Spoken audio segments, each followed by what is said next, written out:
देख रहे हैं नेक्स्ट 9 न्यूज। मैं हूं आपके साथ मेघा। हमारे खास प्रोग्राम सियासी सच जनता तक में आप सभी का स्वागत है। रुक करते हैं महाराष्ट्र की तरफ। महाराष्ट्र का सियासी घमासान कम होने का, थमने का नाम नहीं ले रहा है। बैठकों का दौर जारी है। एकनाथ शिंदे ना तो बात मानने के लिए तैयार हैं, ना बात करने के लिए तैयार हैं। गुवाहाटी वो पहुंच चुके हैं। 42 विधायकों के समर्थन का वो दावा कर रहे हैं।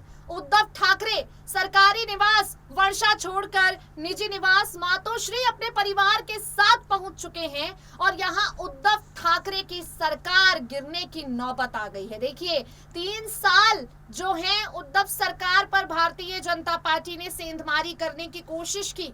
बार बार देवेंद्र फडणवीस ने मिशन लोटस को अंजाम देने की कोशिश की, लेकिन किसी तरह शरद पवार फिसलती हुई बाजी को दोबारा हाथ में ले लेते थे। लेकिन इस बार जो सियासी संकट आया है, ऐसा मालूम पड़ता है कि शरद पवार भी गिव अप करने की कगार पर है, सरेंडर करने की कगार पर है। अगर मौजूदा हालातों से हम आपको रूबरू करवाएं तो यहाँ पर शरद पवार ने एनसीपी नेताओं की बैठक ली है। संजय राउत ने कह दिया है कि एकनाथ शिंदे आकर बात करें। अगर वो चाहें तो एमवीए गठबंधन से शिवसेना अलग हो जाएगी, यानी एनसीपी और कांग्रेस से हटकर शिवसेना सरकार बनाने के लिए विकल्प तलाशने की शुरुआत करेगी। कई सारे दावों के बीच में महाराष्ट्र की राजनीति में फिलहाल आज पूरा दिन सियासी हलचलें देखने को मिली और अब हम आपको एक रिपोर्ट दिखाएंगे। उस रिपोर्ट में आपको बताएंगे कैसे अब उद्धव ठाकरे ने सोनिया गांधी को ही अपने खिलाफ कर दिया है और कैसे महाराष्ट्र की राजनीति में गेम चेंजर शरद पवार सबसे बड़ा चेहरा बनकर उभरे हैं।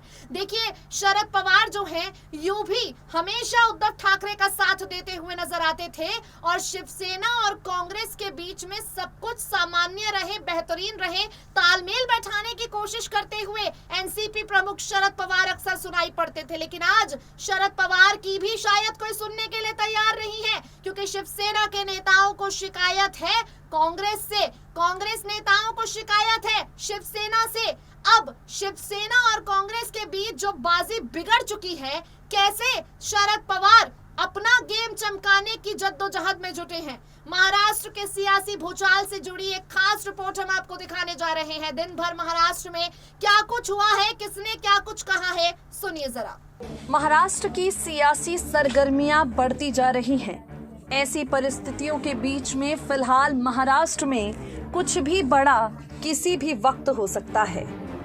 एक तरफ बैठक जारी है शरद पवार की, दूसरी तरफ उद्धव सरकार पर मंडराता हुआ खतरा बढ़ता जा रहा है। मुंबई आकर महाविकास आघाड़ी गठबंधन को छोड़ देने की बात संजय राउत कर चुके हैं। महाराष्ट्र के महासंकट में राज्यपाल और विधानसभा स्पीकर की भूमिका तय होती हुई नजर आ रही है और इन सब के बीच जो भी ताज़ा खबरें अब तक आई हैं वो हम आपको बताएंगे। आपको बता दें, संजय राउत के गठबंधन से बाहर निकलने वाले बयान की प्रतिक्रिया सामने आ गई है। संजय राउत ने साफ साफ कह दिया है कि शिवसेना एनसीपी और कांग्रेस दोनों से अलग हो सकती है, यानी उद्धव ठाकरे की गद्दी बचाने के लिए शरद पवार और सोनिया गांधी का साथ उद्धव ठाकरे छोड़ सकते हैं। संजय राउत के इस बयान पर महाराष्ट्र कांग्रेस अध्यक्ष नाना पटोले का बयान सामने आ गया है। नाना पटोले कहते हैं, हम भाजपा को सत्ता में आने से रोकने के लिए शिवसेना के साथ हैं। आपको बता दें, ममता बनर्जी भाजपा पर कई तरह के आरोप लगा चुकी हैं।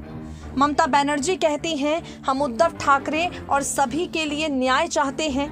आज भाजपा सत्ता में है और पैसे, बाहुबल, माफिया ताकत का इस्तेमाल कर रही है, लेकिन एक दिन बीजेपी को जाना है। कोई भारतीय जनता पार्टी की पार्टी भी तोड़ सकता है। ये गलत है और मैं इसका समर्थन नहीं करती। महाराष्ट्र के सियासी समीकरणों को लेकर राज्यसभा में विपक्ष के नेता मल्लिकार्जुन खड़गे ने कहा है, प्रदेश की स्थिर सरकार को अस्थिर करने के लिए पूरी तरह केंद्र सरकार जिम्मेदार है, ताकि वो महाराष्ट्र में अपनी सरकार बना सके। मल्लिकार्जुन खड़गे ने पूरे घटनाक्रम को राष्ट्रपति चुनावों से जोड़ा और कह दिया, हम सभी महाविकास आघाड़ी गठबंधन को मजबूत करेंगे। महाराष्ट्र कांग्रेस प्रमुख नाना पटोले कहते हैं, मैं भाजपा को सत्ता में आने से रोकने के लिए शिवसेना के साथ हूं। ये पूरा खेल ईडी की वजह से हो रहा है। कांग्रेस फ्लोर टेस्ट के लिए तैयार है। हम एमवीए के साथ हैं और हमेशा रहेंगे। लेकिन अगर शिवसेना किसी अन्य के साथ गठबंधन करना चाहे तो हमें कोई समस्या नहीं है। शिवसेना के किसी और दल के साथ गठबंधन करने की खबरें आखिर उठी कहां से, ये सवाल अपने आप में काफी ज्यादा अहम है। तो आपको बता दें, ये खबरें उठी हैं संजय राउत के बयान से। संजय राउत के महाविकास अघाड़ी गठबंधन से बाहर निकलने वाले बयान के बाद राज्य की सियासत में उथल पुथल तेज हो गई है। एनसीपी नेता जयंत पाटिल ट्वीट करके कहते हैं, महाविकास अघाड़ी सरकार का गठन प्रदेश के विकास और कल्याण के लिए हुआ था। हम अंत तक उद्धव जी ठाकरे के साथ मजबूती से खड़े हैं। संजय राउत कह चुके हैं कि विधायकों को गुवाहाटी जाकर बात नहीं करनी चाहिए। आप वापस मुंबई आए, मुख्यमंत्री से चर्चा करें। हम सभी विधायकों की इच्छा होने पर ही गठबंधन आगे बढ़ेगा और हम गठबंधन से बाहर निकलने के लिए भी तैयार हैं। शिवसेना विधायक कैलाश पाटिल कहते हैं, हम फंस गए और हम शिवसेना का साथ नहीं छोड़ेंगे। फिलहाल हालात कुछ ऐसे हो गए हैं और इन हालातों के बीच में कद बढ़ चुका है शरद पवार का। दरअसल शरद पवार लगातार बैठकें कर रहे हैं। शरद पवार लगातार अपनी पार्टी के विधायकों से बातचीत कर रहे हैं। उनसे बातचीत करके उन्हें समझाने की कोशिश कर रहे हैं और इस कोशिश से सोनिया गांधी काफी ज्यादा खुश हैं। आपको बता दें, कांग्रेस से गठबंधन तोड़ देने की बात शिवसेना की तरफ से की जा चुकी है, लेकिन ऐसी कोई भी बात अब तक शरद पवार ने नहीं की है। शिवसेना के साथ गठबंधन को तोड़ने को लेकर विचार शरद पवार ने अब तक नहीं किया है और ना ही कांग्रेस से एनसीपी को अलग करने पर शरद पवार ने प्रतिक्रिया दी है। शरद पवार गठबंधन को मजबूती के साथ आगे बढ़ाना चाहते हैं और इस गठबंधन को आगे बढ़ाने के लिए वो तैयार हैं। फिलहाल आपको बता दें, महाराष्ट्र की राजनीति में उद्धव ठाकरे पर कई तरह के सवाल उठे हैं और इन सवालों से कद बढ़ा है शरद पवार का। दरअसल एमवीए गठबंधन में शरद पवार यूं भी सबसे बड़ा चेहरा माने जाते रहे हैं। एमवीए गठबंधन में यूं भी शरद पवार पर सबसे ज्यादा चर्चे होते रहे हैं और फिलहाल अब तक जो भी जानकारी सामने आई है उसके आधार पर एमवीए गठबंधन में शरद पवार से जुड़ी हुई ये खबर सामने आ रही है कि अब कांग्रेस के साथ मिलकर शरद पवार एनसीपी को मजबूत करने के लिए कोशिशें कर रहे हैं। शरद पवार कांग्रेस के साथ मिलकर शिवसेना से अलग विकल्प तलाशने की कोशिशों में जुट गए हैं।